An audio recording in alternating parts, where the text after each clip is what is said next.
না, এই হিজল গাছে আর একা একা থাকতে ভালো লাগে না। হিজল গাছে থাকতে থাকতে শরীরটা একেবারে হিজলা পড়ে গেছে। একটা বিয়ে শাদী করতে পারলে কয়েকটা দিন ভালো লাগতো, কিন্তু কাকে বিয়ে করব? আশেপাশে খোঁজ খবর নিয়ে দেখি, যদি কাউকে পাই তাহলে তাকেই বিয়ের প্রস্তাব দেব। এরপরে শাকচুন্নি উড়ে উড়ে খুঁজতে থাকে। রাত তখন প্রায় 12টা। তখন কালু কাজ করে বাড়ি ফিরছিল। আজ ভাগ্নের জন্য তো কিছুই কিনলাম না, সারাদিন মামা মামা করে পাগল করে দেয়। বাহ, কি সুন্দর চুল, দেখতে একেবারে নায়কের মতো। আমার অনেক দিনের শখ, এত সুন্দর একটা ছেলেকে বিয়ে করব। শাকচুন্নি, ওরে বাবা রে, কেউ আমাকে শাকচুন্নির হাত থেকে বাঁচা, মরে গেলাম রে। কি বলছো এসব? তুমি তো আমার বর হবে, আমার সুন্দর বর। কত সুন্দর লাগছে তোমায়।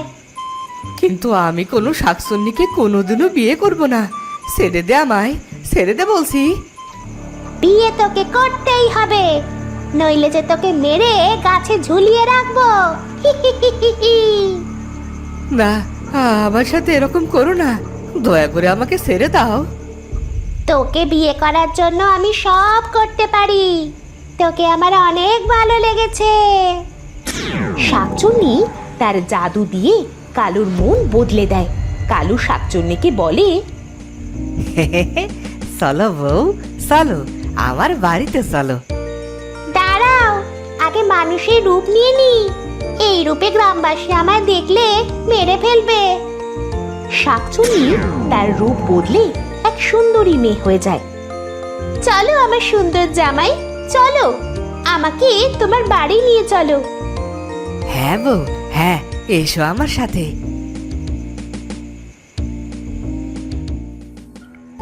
কালু তার শাকচুন্নি বউকে নিয়ে বাড়িতে যায়। মা, ও মা, কোথায় তুমি? তাড়াতাড়ি বাইরে এসো। কি হয়েছে? এত রাতে ডাকছিস কেন রে? বাইরে এসে দেখে যাও, কালু মামা, কালু মামা। আরে এত মামা না করে বল কি হয়েছে? আরে আমি মামা করিনি, আমি মামা বলেছি। দেখ সাদিয়া, এত রাতে মাথাটা নষ্ট করিস না, তুই তো মামাই বলছিস। মা, তুমি কি বয়রা হয়ে গেছো? আমি মামার কথা বলছি, তোমাকে না। যাই হোক, মামা বিয়ে করে নিয়ে এসেছে, দেখে যাও। কি যাতা বকছিস? তোর কালু মামা বিয়ে করতে যাবে কোন দুঃখে? হ্যাঁ আপা, আমি বিয়ে করেছি, এই হলো আমার বউ। এরপর থেকে শাকচুন্নি কালুর বাসায় থাকতে শুরু করে।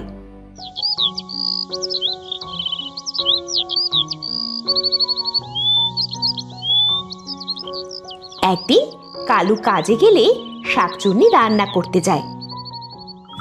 মানুষেরা কি বোকা, এত কিছু দিয়ে রান্না করতে হয় নাকি? ধুর, আমি এত শত কিছু বুঝি না, আমার জাদু দিয়েই রান্না করব। এই বলে শাকচুন্নি বউ তার জাদু দিয়ে রান্না করে। এদিকে হামিদা বানু রান্নাঘরে আসে। আরে, এ কি আজব কাণ্ড! এতটুকু সময়ের মধ্যে রান্না কি করে সম্ভব? শাকচুন্নির কাছে সবই সম্ভব আপা। হ্যাঁ, তুমি ঠিকই বলেছ, শাকচুন্নির মতো কাজে তুমি করো। এরপর হামিদা বানু কালুর বউকে জামা কাপড় কাচাতে পাঠায়। হায় রে কপাল, শেষ পর্যন্ত এসব পরিষ্কার করতে হবে। কেন যে বিয়েটা করলাম? এই বলে শাকচুন্নি বউ তার হাত দিয়ে 1 সেকেন্ডের মধ্যে সব কাপড় চোপড় পরিষ্কার করে ফেলে।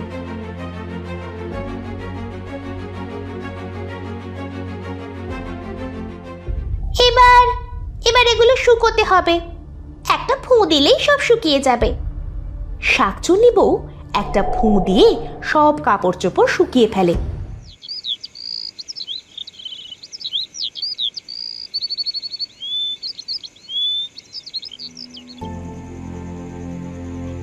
রাতে কালু কাজ শেষ করে বাড়ি ফিরে আসে। কালু বাড়িতে এসে তার মাথার আলগা চুল খুলে রেখে বিছানায় যায়। শাকচুন্নি বউ বিছানা থেকে এসব দেখতে পায় আর বলে, তো তুমি তাহলে টেকো? হ্যাঁ, কেন, কি হয়েছে? হায় হায় হায় হায়, আমার তো দেখছি কপালটাই খারাপ। শেষে কি এটা দেখারই বাকি ছিল? আরে তোমার কি সমস্যা সেটা তো বলবে নাকি? না বললে কি আর কিছু বুঝতে পারবো? না না না না না না, আমার কোনো সমস্যাই নেই, সবই আমার কপাল।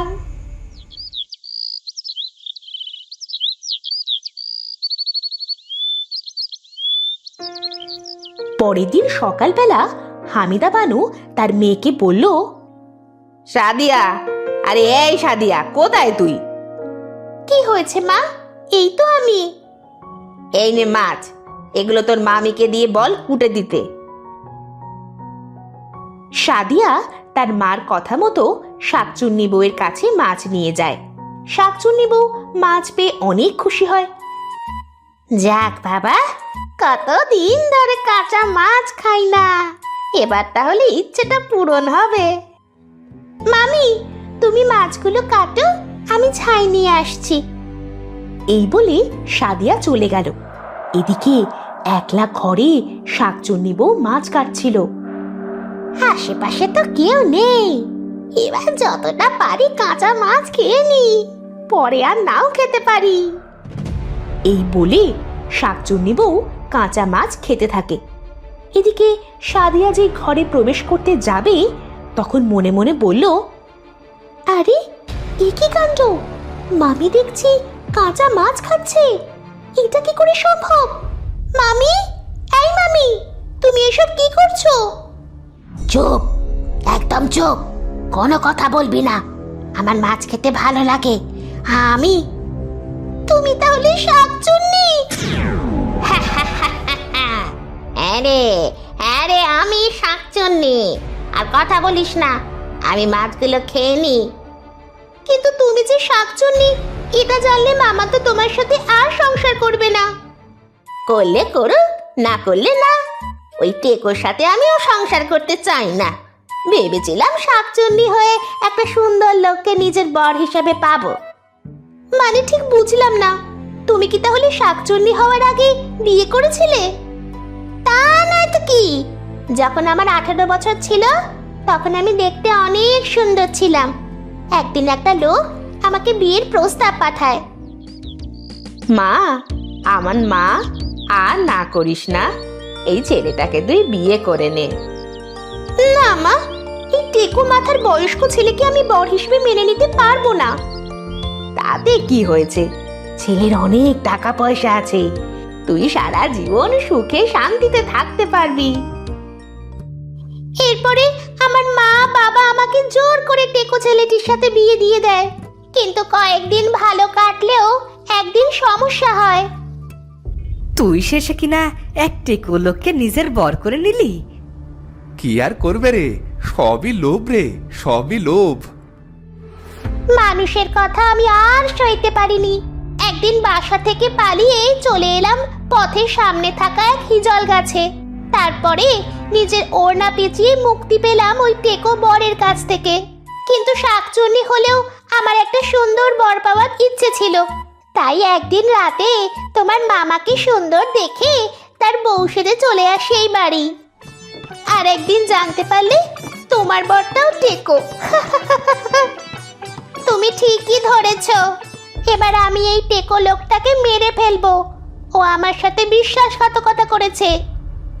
এই বলে শাকচুন্নি তখনই বাইরে বেরিয়ে পড়ে। এদিকে সাদিয়া দৌড়ে গিয়ে তার মাকে সব খুলে বলে। তুই কোনো চিন্তা করিস না সাদিয়া, আমি একজন ওঝাকে ডেকে নিয়ে আসছি।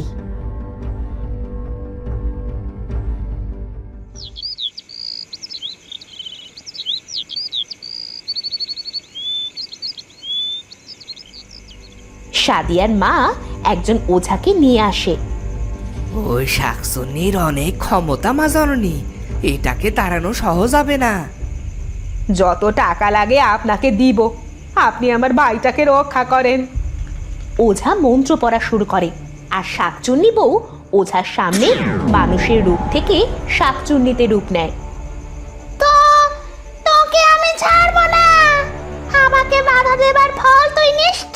পারি। তোর সাহস তো কম না, আমাকে ভয় দেখাস। তোকে এখন আগুন বান মারবো। এই বলে ওঝা আগুন বান শাকচুন্নির দিকে মারে। আর তখনই অনেক জোরে বৃষ্টি হওয়া শুরু হয়। এদিকে বৃষ্টির পানিতে ওঝার মুখমণ্ডল অনেক সুন্দর হয়ে যায়। আরে বাহ, ওঝাকে তো দেখছি অনেক সুন্দর লাগছে। এটাকে আমার বর করে নিলে আমার আর জীবনে কোনো আফসোস থাকবে না। বাঁচাও, আমাকে কেউ এই শাকচুন্নির হাত থেকে বাঁচাও। নিয়ে গেল আমাকে, নিয়ে গেল, বাঁচাও। যাপ বাবা, এ কি হলো? শেষে দেখছি শাকচুন্নিটা ওঝাকেই নিজের বর করে নিল। এবার তাহলে শাকচুন্নিটা টেকো বর থেকে মুক্তি পেল। তো বন্ধুরা, ভিডিওটি কেমন লাগলো? যদি ভালো লাগে চ্যানেলটি সাবস্ক্রাইব করে বেল আইকনটি বাজিয়ে দিও। দেখা হচ্ছে পরের ভিডিওতে। ধন্যবাদ।